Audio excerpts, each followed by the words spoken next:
From the Script Studios, this is 10 News. It's not fair. I've been angry. I've been sad. There are no words for this.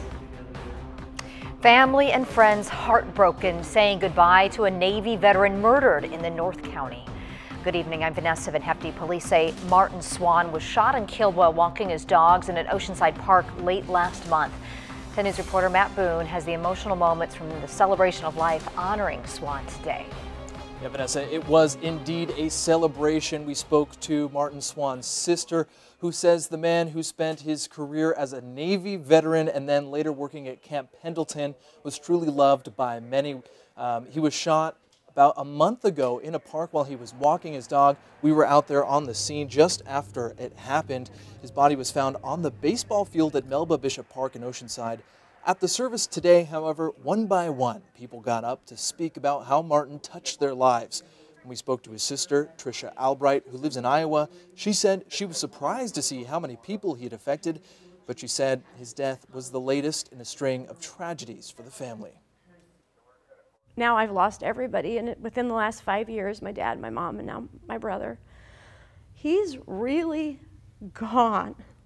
He's not coming back, and this was not his fault. Now the family has set up a GoFundMe account, most of this going to travel expenses for the family, who, as I mentioned, does not live in California.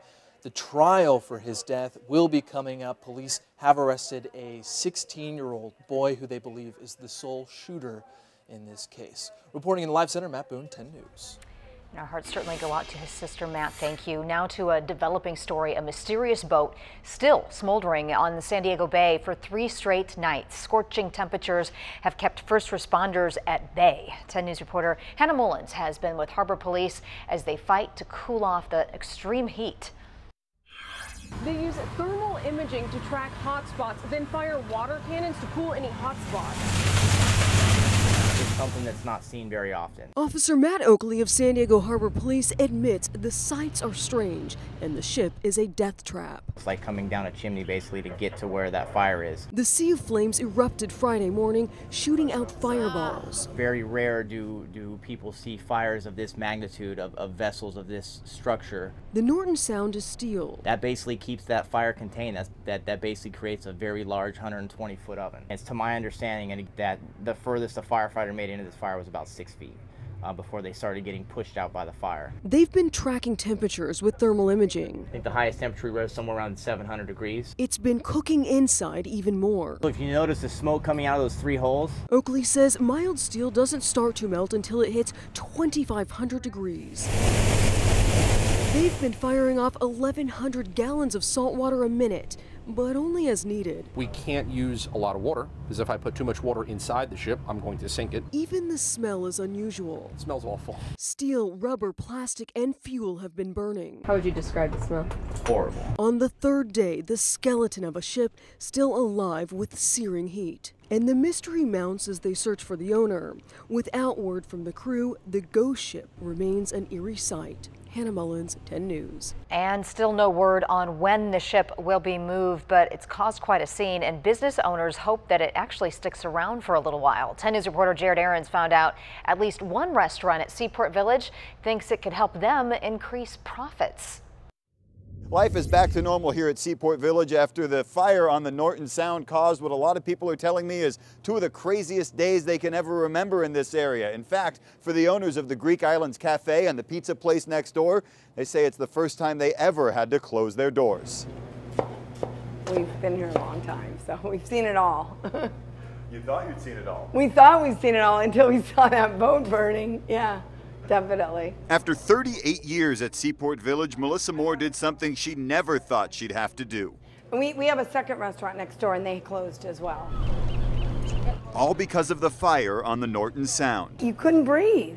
You couldn't breathe Friday afternoon. You couldn't breathe on Saturday morning. It just kept smoldering out, all that smoke. Moore says it cost her thousands Friday and Saturday, but when they reopened, we just got slammed with business. Location helps. There's a great view of the burned out ship from her restaurant, and people flocked to get a look. Did you see the people out there taking pictures?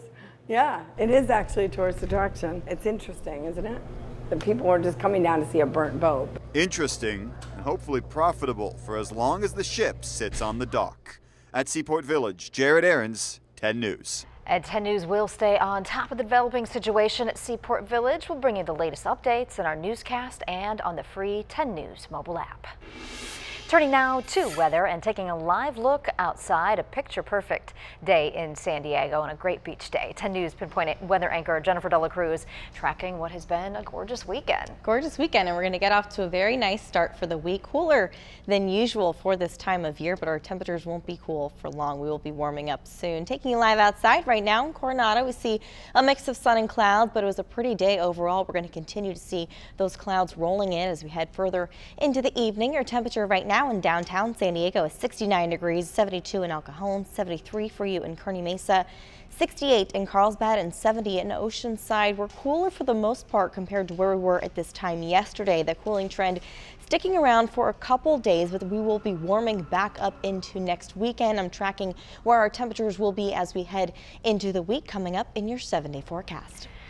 Thanks, Jen. We'll see you in a bit. The undefeated Aztecs are still the talk of the town after a 34-28 win over Northern Illinois last night. 10 News Sports Director Ben Higgins joins us with the fallout from a dirty play. Tell us about this. Yeah, it's lucky SDSU star Rashad Penny was able to get back on the field, but in the first quarter last night, Penny was on the bottom of the pile after a kickoff return when Antonio Jones-Davis of Northern Illinois sticks his finger into Penny's face mask and gouges him in the eye. Refs didn't see it, but today Jones-Davis was suspended for the Huskies' next game.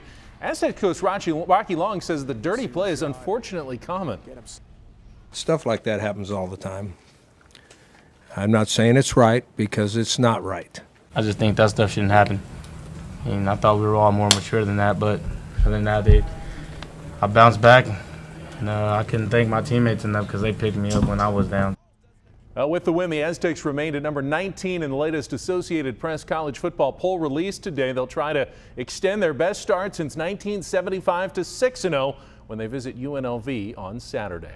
But it looks like he bounced back, no permanent damage. He got back in the game. They give him some eye drops, a shield on his face mask, and he was okay. You can imagine how painful that probably was. Yeah. All right, thanks, Ben.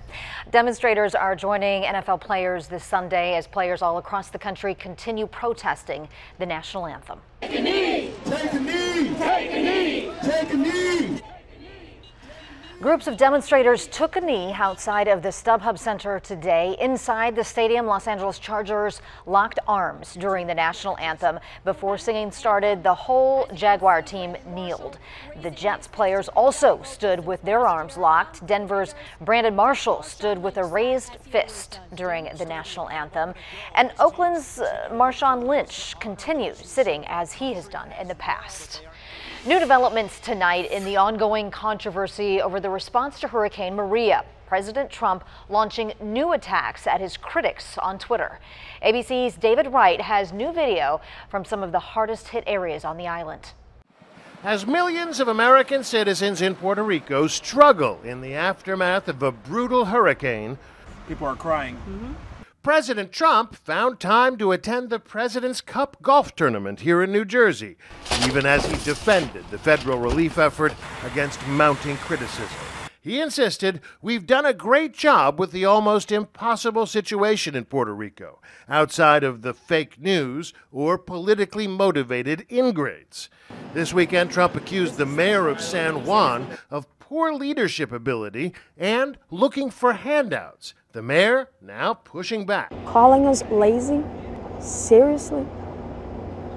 You know, it's just unbecoming of the values of the American people. 11 days after the storm slammed into the island, many remote areas are in dire straits. Our team made it to this community outside San Juan. So far, no aid, no government assistance, no resources. What did you lose here? The bed, the food, clothes, everything. They don't have nothing. Back in the capital, the mayor is still fighting to get more supplies. I recognize the good heart that the FEMA people have. They want to help, but they just don't have the resources. Do you really think the Puerto Ricans haven't been pulling their weight? Oh, I believe the Puerto Ricans are pulling their weight. I mean, I think they're doing what they can. The president plans to see for himself with a visit Tuesday to Puerto Rico and the U.S. Virgin Islands. Will you meet with the president on Tuesday, and what do you want him to see? Well, if he asks to meet with me, of course I would meet with him. That visit may now be politically fraught. David Wright, ABC News, Branchburg, New Jersey.